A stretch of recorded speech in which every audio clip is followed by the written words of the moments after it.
Test du sel. Ingrédients: verre, sel et cuillère. Versez le sel dans un verre 1 et verre 2. Maintenant, placez le verre 1 sous la hothouse. Laissez le verre sous le reel pendant 30 minutes. Après 30 minutes, regardons s'il y a de la différence. Après 30 minutes. Après 30 minutes, enlevez le verre. Nous allons demander à un client de goûter la différence. Le sel dans le verre 1 a été exposé au rayon. Clairement, il n'est beaucoup plus blanc que le verre 2. Après le reel, il devient plus brillant, mais aussi le goût a changé, moins salé. Le sel du verre 2 n'a pas été absorbé au reel, donc il a le goût d'origine très salé.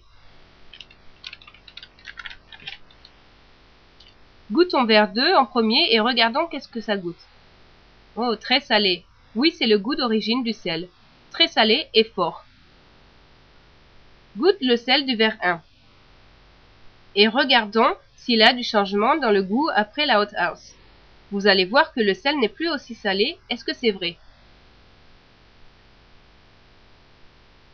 Oh oui, ce n'est pas aussi salé. Oui, ça explique que les reels de la hothouse ont changé les molécules du sel. Maintenant, regardons la différence en diluant le sel dans l'eau. Le verre 1 a été exposé sous la hothouse et le verre 2 contient le sel d'origine. Nous avons préparé 2 verres d'eau normale.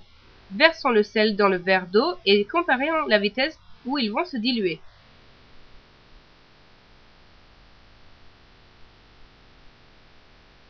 Maintenant, nous versons l'eau à la même hauteur et utilisons une cuillère pour remuer dans chaque verre.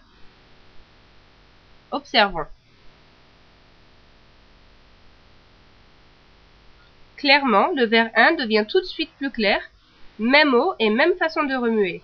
La seule différence est que le verre 1 a été exposé à la hothouse et pas le verre 2. Continuons à remuer et c'est de plus en plus flagrant.